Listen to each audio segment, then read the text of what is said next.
Work it harder, make it better, do it faster, makes us stronger, more than ever, hour after hour. Bonjour à tous et à toutes, aujourd'hui on se retrouve pour une nouvelle vidéo pour vous présenter mes reptiles, surtout leur provenance, parce que j'ai remarqué que dans beaucoup de mes vidéos on me demandait d'où venaient mes reptiles. Donc je me suis dit pourquoi pas répondre à ces questions dans une vidéo. Donc je vais vous présenter un peu d'où tout le monde vient. Je vais faire ça par ordre chronologique, du plus ancien, mes deux Pogonaviticeps adultes, au plus récent, les Anolis qui sont juste là.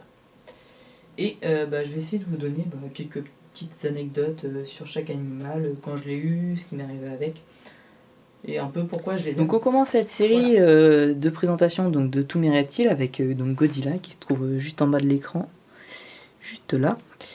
Donc c'est une Pogonaviticeps femelle qui a actuellement 4 ans, si je me trompe pas, ou 5, je sais plus, j'ai un trou de mémoire sur le coup. Je crois qu'elle a 5 ans normalement, ou 4. Non, oui. J'ai vraiment un trou de mémoire là. Enfin bref, elle a entre 4 et 5 ans, donc ça fait 2 ans que je l'ai eu le 19 août 2012. Donc, pour la petite histoire, je l'ai acheté sur le Bon Coin, un particulier, donc il la vendait avec le terrarium que j'ai eu sur mes toutes premières vidéos que vous pouvez voir. C'est le terrarium d'Elesia actuellement, donc qui était avec un décor en polystyrène bleu. Oui, en bleu, c'est très spécial. Moi j'ai vu du blanc pour l'instant au magasin, mais là c'était du bleu. Ça m'a marqué. Et j'ai eu quelques soucis avec à mes débuts, parce qu'elle a eu une infection des bronches, des poumons en haut, pour ceux qui ne voient pas à quoi ça correspond. Et du coup elle a fait une déshydratation avec, et un surplus de salive dans la bouche. Et je sais pas si vous vous rappelez, pour ceux qui ont peut-être vu les vidéos, lorsqu'elle était malade, elle faisait des bruits assez particuliers. Et donc je me suis battu, après avoir été chez la véto, spécialisée bien sûr, je me suis battu pendant 1 mois, parce qu'elle avait une chance sur 2 de mourir, voire peut-être un peu plus. La véto m'avait dit que c'était quasiment sûr qu'elle allait mourir, mais ça va. Je me suis bien battu avec. Et après 1 mois de traitement, c'était 1 heure et demie journalier de traitement, entre les bains, les moments où il fallait la mettre dans une boîte pour lui mettre le traitement, parce que c'était sous forme d'inhalation. Je cherche le mot depuis tout à l'heure, je me dis merde c'est quoi. Donc voilà, c'était assez dur pendant ce moment-là, surtout que Elesia a fini par être malade vu qu'elles étaient dans le même terrarium. Donc j'ai fini par traiter les deux, heureusement les deux s'en sont tirés. Sinon je ne pense pas que je continuerai la chaîne aujourd'hui encore. Voilà. Donc ça c'était pour le petit moment triste. Hop, je vais vous la montrer un peu plus en détail quand même. Voilà, donc elle a compris que c'était une caméra maintenant. Après 2 ans à être filmée, elle a compris le truc. Elle tourne la tête maintenant dès qu'il y a la caméra. Donc là vous pouvez voir qu'elle est en pleine mue, au niveau de son dos, juste là. Donc elle fait des mues comme tous les Pogona en morceau par morceau. Donc là c'était un morceau qui était là facilement depuis 1 mois, je voyais qu'il voulait pas partir. Et ce matin je me suis levé, je suis allé à la fac et je suis revenu, et donc ça a commencé à bien partir, donc je suis content. Voilà, donc je vais peut-être vous dire la dimension de son terrarium aussi, ça peut être sympa. Donc c'est un 130-70-70 qui devrait d'ici 1 mois je pense être équipé d'une lampe à vapeur de mercure, type Solar Raptor, quelque chose comme ça. Maintenant on passe au deuxième reptile, qui a rejoint ma petite troupe, en fait qui est pas vraiment le mien, parce que c'est celui de Cameraman que vous verrez aux 4000 abonnés, qui a pris les airs en même temps que moi, et la personne vendait aussi un deuxième Terra avec un deuxième Pogona, mais le deuxième Terra est parti chez Enoriopa, et j'ai récupéré cette petite folle qui était beaucoup plus maigre quand je l'ai eu, 1 semaine après Godzilla, c'était le 26 août 2013. Donc depuis, j'ai fait plein d'aménagements dans le terrarium, parce que Godzilla était aussi dans ce terrarium là à la base. Donc j'ai installé une Solaraptor, vous pouvez voir juste là. Il y avait un néon UV pendant un moment, mais là actuellement c'est un néon normal. J'ai refait donc tout le décor de fond, ça vous avez pu le voir dans les vidéos. J'ai rajouté des fausses plantes, des thermos, enfin tout l'équipement nécessaire à cette grosse demoiselle. Parce que c'est aussi une fille qui nous a fait des ponts de lance cette année. Donc ça c'était pour la petite histoire aussi. Parce qu'elle nous a fait, elle nous a fait 21, 23 et 18 œufs, plus quelques pontes disséminées ici et là. Donc dans le terrain, donc on a assisté à creusage de Pogona, qui nous a foutu le bordel dans tout le terrain. Tous les jours, tout le terrain était retourné, donc c'est assez sympa. Et donc c'est pour ça qu'elle a pas trop de griffes. Donc, vous pouvez le voir au bout de ses doigts, c'est vraiment des griffes toutes courtes, contrairement à Gozi qui a des griffes assez longues. C'est parce qu'elle a creusé partout. Donc voilà, ça c'était pour le deuxième Pogona. Après, donc j'ai eu mes premiers Gecko léopards, donc on va retourner sur la batterie des Gecko pour vous montrer mes deux petits premiers Gecko.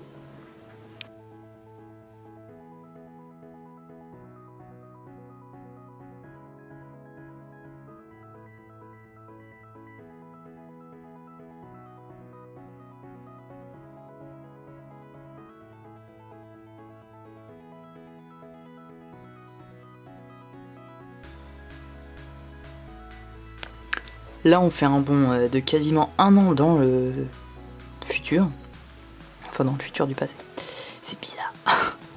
Donc on se retrouve en juin 2014, donc le 10 plus précisément, avec donc mes deux premiers Gecko léopards, donc Blepharius macularius, donc Iji, donc ici présente, et Panacée, donc qui nous fera peut-être l'honneur de sortir en vidéo parce qu'on voit sa tête juste en bas. Faut pas lui dire, sinon elle va se retourner se cacher. Donc ce sont deux Gecko léopards qui m'ont été donnés par une amie qui ne pouvait plus s'en occuper à cause de ses études. Donc je la remercie encore 1000 fois de me les avoir donnés parce que c'était vraiment des super bébés. Et ils le sont encore aujourd'hui. Donc ce sont de vieilles, enfin c'est mes plus vieilles... merde, comment on dit ça? Locataires, on va appeler ça comme ça. Donc elles ont 6 ans, enfin elles vont sur leur 7ème année maintenant. Bon, elles ont peut-être même 7 ans, je sais plus quand exactement quand elles sont nées. Mais donc...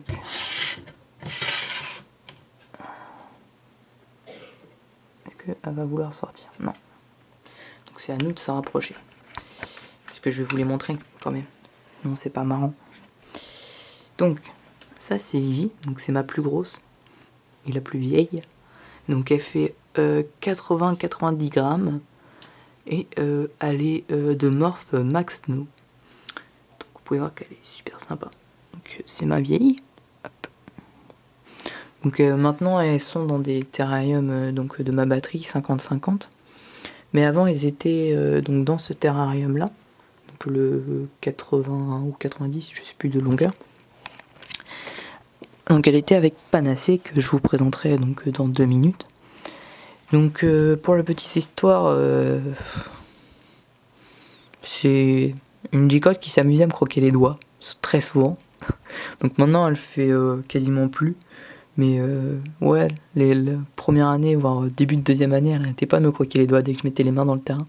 Donc c'était assez sympathique de se remettre, de mettre les doigts dans le terrain et de se faire croquer directement. Juste par un petit Gecko, alors qu'avec les Pogona, j'ai aucun problème. Voilà, petite monstre. Donc pour ceux qui ont vu les vidéos avec les bébés Gecko léopards, donc c'est celle qui m'a fait des bébés de morph, donc Max No aussi. Super Max No aussi peut-être, je sais pas. Enfin les bébés noir et blanc quoi. Allez, rester dans les années 80. Ensuite, donc la petite deuxième, donc aussi dans un terrarium 50-50, c'est donc Panacée. C'est une gigotte albinos. Je crois que normalement c'est Raptor X-Raptor albinos, sa phase ou quelque chose comme ça. Ça y ressemble. Et donc, elle a toujours été super calme. Donc vous pouvez voir, là, elle bouge pas, elle sort pas. Elle est sortie un petit peu parce qu'il y avait de l'activité, mais sinon, elle est assez calme. Elle a aussi des problèmes pour manger. Donc quand elle était chez sa précédente propriétaire, elle se nourrissait que de grillons. Donc pendant 5 ans, ça l'a fait les grillons. Mais dès qu'elle est arrivée chez moi, j'ai fait goûter au criquet. Et ça a été la pire erreur de ma vie. Parce que depuis, elle veut plus rien manger, à part des criquets. Même les blattes, elle n'en veut pas. Elle mange que du criquet. Donc ça la dérange pas de pas manger pendant 2-3 semaines. Hein. Tant qu'il n'y a pas de criquet, elle mangera pas. Donc malgré tout ça, elle est quand même bien grasse, parce que c'est ma deuxième plus grosse sur les pesées, donc hors ponte. Elle atteint les 70 grammes. Donc peut-être aussi parce qu'elle est plus vieille, elle a aussi 7 ans, donc comme la mémère au-dessus. Et donc elle est assez grasse quand même, malgré qu'elle mange pas beaucoup. Voilà. Donc ensuite, on se retrouve donc, pour la prochaine espèce.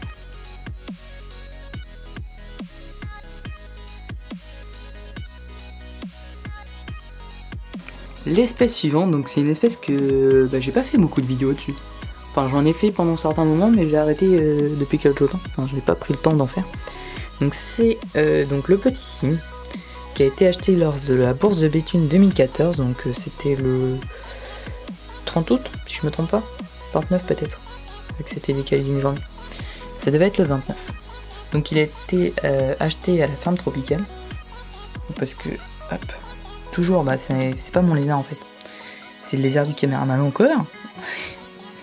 Donc il avait craqué sur cette espèce là donc quelques mois avant. Et là on en avait cherché, on n'en avait pas trouvé. Et vu qu'on l'a vu donc à la ferme tropicale, on s'est dit il nous le faut. Donc on l'a acheté, il était dans un terrarium donc, de quarantaine dont vous pourrez voir comment il était dans les vidéos. Parce que j'ai pas de photos sous la main. Et maintenant il est dans un terrarium donc de 70 sur 70 de base et 110 de hauteur. Voilà. Donc il a 3 lampes, une lampe chauffante, une lampe UV, une lampe d'éclairage. Et puis vraiment plein de plantes. Hop. Je vais vous montrer. Voilà. Hop. Donc il est là. Le petit bébé. S'il apparaît, celui-ci il va faire une mise au point dessus. Voilà. Donc vu que c'est un WC, il lui manque les cornes sur la tête, contrairement à celui donc, de Reptalis qui a ses cornes en entière. Donc c'est un mâle qui a normalement entre 4 et 5 ans. Donc je pense environ, parce que vu que c'est un WC on peut pas trop savoir. Je l'ai donc maintenant depuis un petit peu plus d'un. Donc ce qui était difficile les premières fois, c'est qu'il avait peur de nous en fait. Vu que c'est un WC, il craint pas mal le contact humain. Aujourd'hui, je dirais pas que je peux le manipuler, mais je pourrais pas mettre ma main non plus devant lui parce qu'il voudrait me croquer les doigts, mais il est moins peur. Je peux avancer ma main sans qu'il fuit du terrain. Mais donc comme tous les acanthosaures capra, j'ai l'impression, il est assez chiant à nourrir aussi. Parce qu'au départ il voulait manger que quelques insectes à chaque repas, mais c'était un repas par semaine. C'était assez chiant pour le nourrir. Je sais pas si on va réussir à avoir une image à peu près nette pour que je puisse parler quand même. Ah pareil. Je dis net sur le lézard, c'est pas dur. Voilà. Je sais plus ce que je racontais du coup. Pareil, il m'a distrait. Oui, je racontais sur ce qu'il mange. Donc, il est très dur à nourrir au départ et maintenant, ça va beaucoup mieux. Je pense que Reptalis et Matt doivent commencer à... Reptalis, maintenant, depuis le temps qu'il a, ça doit... Ouais, il doit bien manger, mais celui de Matt, il doit commencer à bien manger à sa faim et quasiment tous les jours. Donc nous, il est nourri tous les jours ou tous les 2 jours, selon l'emploi du temps, on va appeler ça comme ça, de nourrissage. Et on attend de lui trouver des femelles pour qu'il puisse nous faire des petits bébés. Parce qu'on aimerait bien avoir des petits bébés capra quand même. Voilà, c'était pour cette espèce-là. Donc on se rejoint pour un bond encore de quelques mois dans le passé. Enfin, un bond de futur dans le passé. C'est bizarre.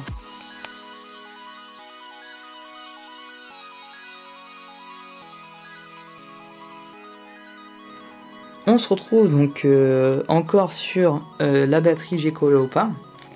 Donc pour un saut de quelques mois encore. On se retrouve en fin janvier, le 31 janvier 2015, donc c'est au début de l'année vraiment, pour donc l'arrivée de 3 nouveaux geckos léopards.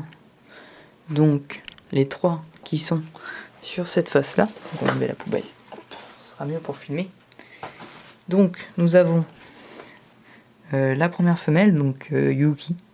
Donc c'est une de mes femelles préférées niveau couleur, donc, parce qu'elle ressemble assez à une morphe classique, enfin sauvage, ce que j'aime vraiment bien.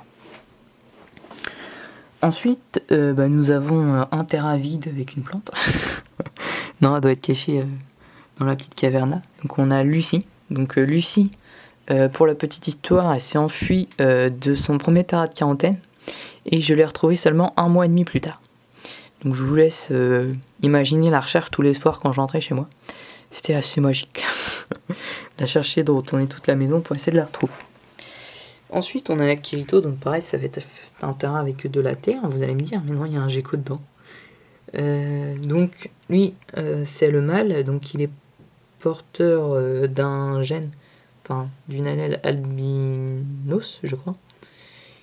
Et Yuki aussi, parce qu'ils m'ont fait des bébés albinos ensemble. Donc ça c'est pour la petite histoire. Maintenant on fait un bon pouls de quelques mois encore. Donc on se retrouve en mars, le 10 mars, je sais plus. Enfin lors de la bourse de Croco. Des crocos donc à laquelle j'ai exposé des fourmis pour ceux qui s'en rappellent. Et donc ma mère, parce qu'elle a trouvé que j'avais pas encore assez de gecko, donc j'ai craqué sur ce petit gecko parce qu'elle m'a proposé de m'en payer un. Donc j'ai choisi ce petit bonhomme. Donc c'est vraiment mon préféré de base préféré. Niveau couleur, donc parce qu'il a vraiment la couleur jaune et les taches noires donc qui font les geckos léopards. Et lui, oui, il aime bien aussi me croquer les doigts. Voilà. C'est un petit foufou. Hop. Donc lui, il est reproducteur avec Iji. C'est lui qui nous fait des petits bébés Maxno. Donc toujours un terrain 50-50 au sol. Aménagé donc avec la terre argileuse. Voilà pour le petit bonhomme Jack. Il fout le bordel dans son terrain. Hop. Tiens, j'avais oublié de préciser un truc aussi pour elle et pour lui.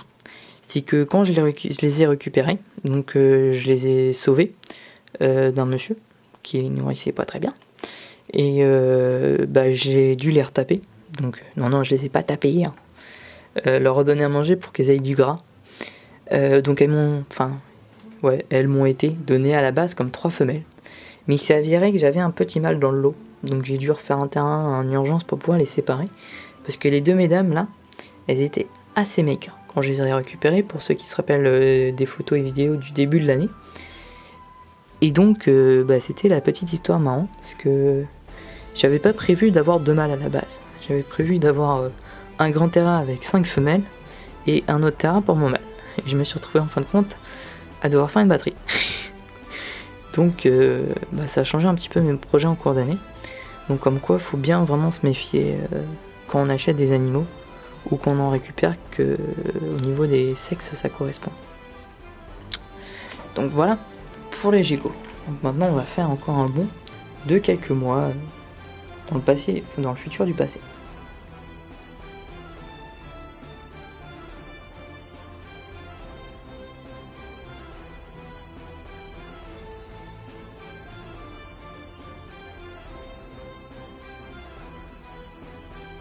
Donc là on a fait un bond de 2 semaines, vous allez pas me dire c'est pas très impressionnant.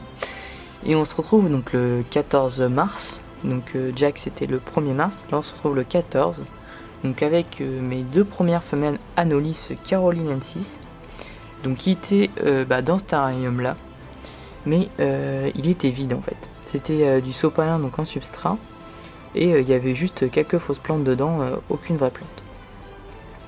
Donc moi depuis que je l'ai bien amélioré, j'ai mis du liège sur toutes les parois, j'ai rajouté des lampes chauffantes, des lampes UV, des lampes d'éclairage, et vous verrez après d'autres Anolis aussi. Mais au départ j'avais vraiment donc que 2 Anolis. Donc cette petite femelle donc, qui dort là, qui est la femelle numéro 2. Et aussi une autre femelle qu'il faut que je retrouve parce qu'il y en a 5 dedans, donc c'est pas facile de savoir laquelle est laquelle. Donc normalement c'est une femelle qui a une bouche un peu déformée, donc elle a la mâchoire inférieure qui est inférieure à la supérieure, waouh. Et donc ça lui fait en fait une petite bouche de crocodile. Mais je ne sais pas où elle se cache. J'ai mis trop de feuilles encore. Je crois que c'est celle-là. Je sais pas si vous allez la voir. Voilà. Mais il y a bien un anolis au bout. Et je crois que c'est elle, la deuxième petite, enfin la première petite femelle que j'ai eue ce 14 mars. Voilà. Donc ça, c'était pour le premier bond dans le futur du passé avec les anolis. On se retrouve pour le second bond.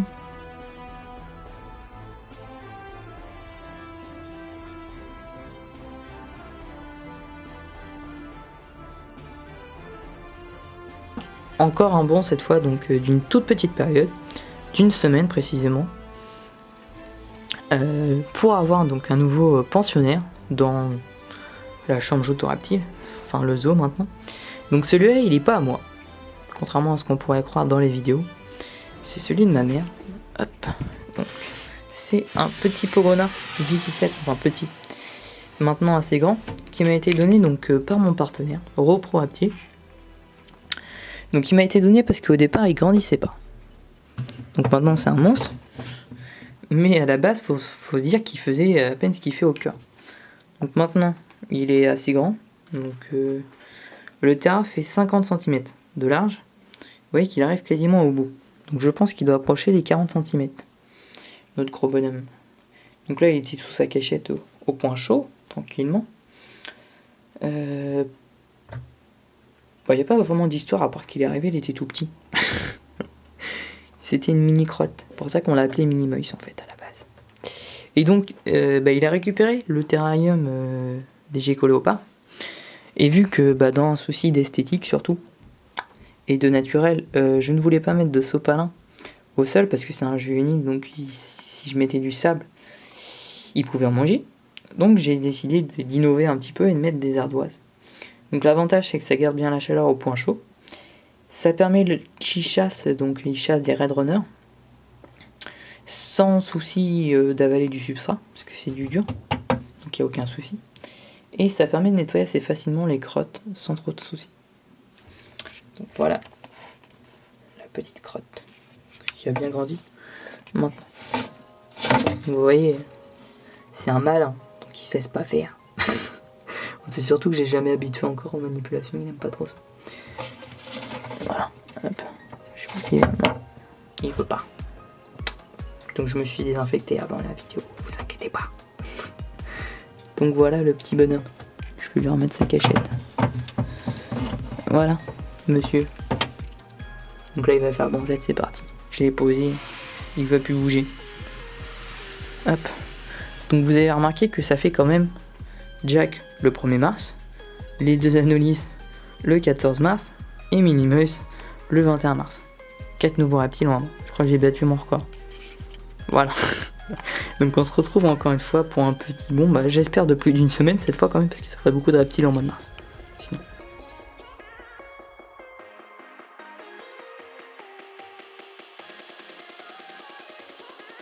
Donc là on se retrouve le 18 avril donc 2015, donc ça fait vraiment pas très longtemps.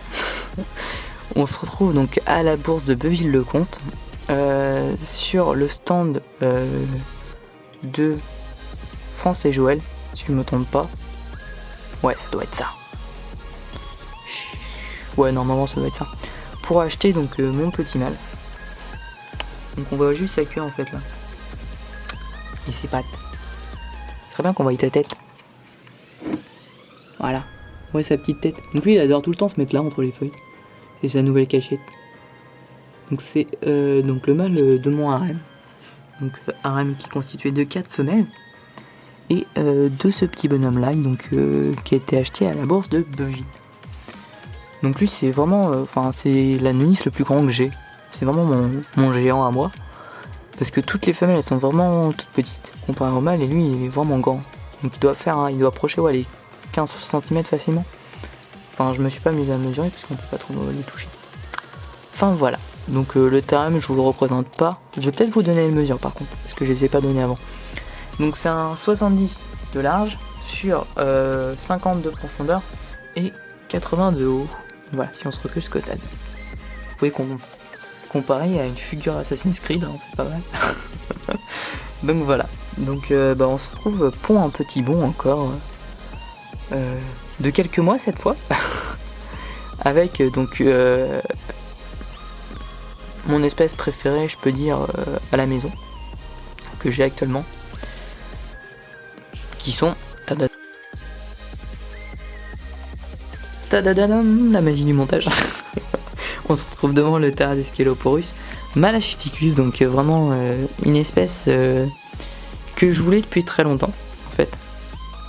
Je la voulais donc entre la période où j'ai eu donc IG Panacée et Godzilla et Lesia. J'avais comme projet donc soit cette espèce là, soit des Varanus acanthurus, mais j'étais lycéen à l'époque, ouais c'est ça, et j'avais pas énormément de revenus, donc les reptiles je pouvais pas m'en payer comme ça, et donc quand on m'a proposé de me donner des reptiles avec le Terra, j'ai pas trop cherché à résister, je les ai pris directement, donc j'ai fini d'avoir cette espèce là, donc le 19 mai je crois, 2 semaines après mon anniversaire, ouais ça fait ça. Donc c'est un très bon ami qui me les a offerts pour mon anniversaire. Donc je peux quasiment le considérer comme un membre de ma famille.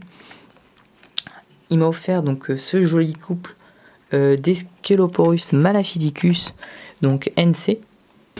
Hop, je vais éviter d'ouvrir le terrain en fait. Parce que je sais pas si vous avez vu, mais madame a l'air toujours aussi réceptive.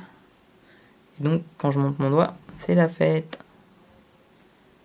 Donc je vais éviter de les faire échapper dans ma chambre. Pour ceux qui reconnecteront la petite dédicace à la vidéo unboxing où nous avons eu la joie de voir donc monsieur s'échapper donc du terrarium, enfin de la boîte où il était, et de courir dans ma chambre. Donc il avait envie de découvrir ma chambre. Il s'est dit tiens allez on va faire une petite balade.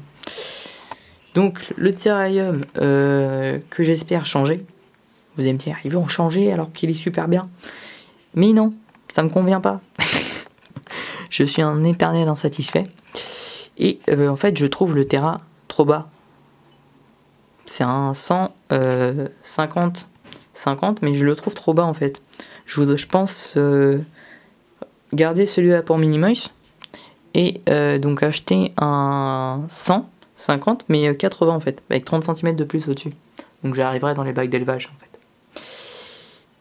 Parce que je trouve que au niveau hauteur c'est assez juste en fait, parce qu'il court et il saute assez haut, et il court assez vite, parce que s'il court haut ça marche pas.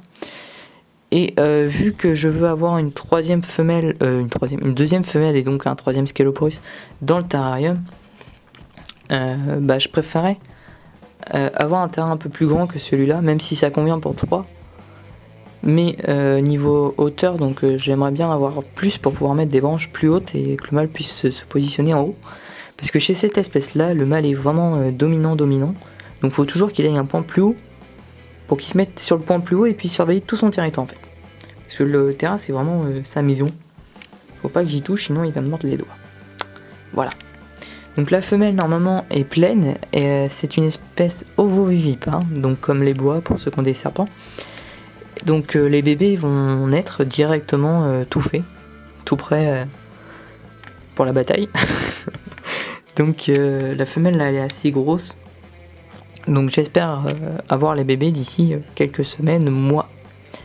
Voilà, donc ça c'était pour les Sceloporus. Donc c'était il y a 3 mois à peine. Ouais c'est ça, ouais, au mois de mai ça fait ça.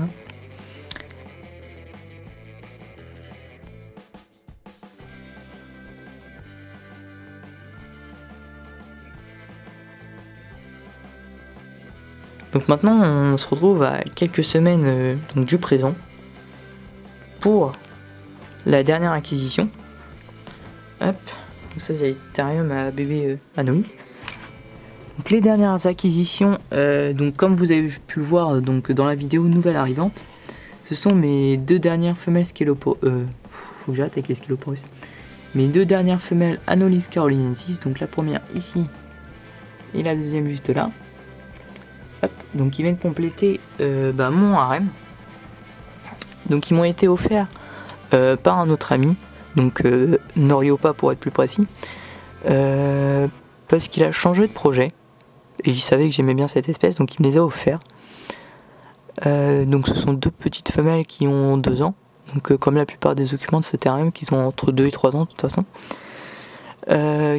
qui sont pleines normalement, donc je devrais avoir des œufs encore par rapport à ce que j'ai. Donc, on a une boîte d'incubation ici, une boîte de ponte là, un terrarium bébé, et vous avez vu le terrarium bébé juste avant.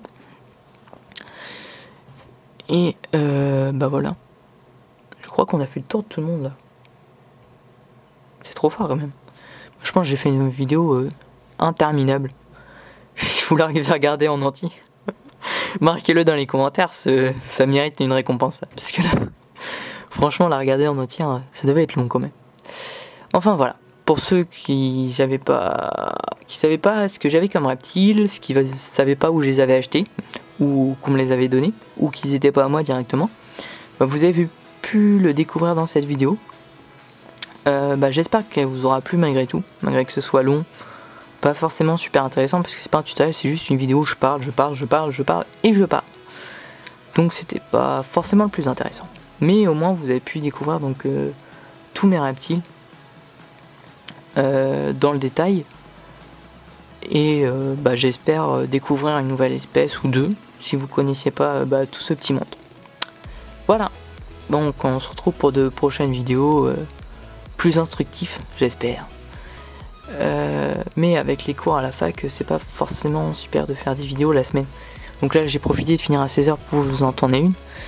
Mais le soir quand je finis à 18h15 et que je rentre chez moi il est 19h, 19h30, j'ai pas forcément le temps de faire une vidéo parce qu'entre le temps que je mange, certains terrasses sont éteints, donc c'est pas forcément tip top.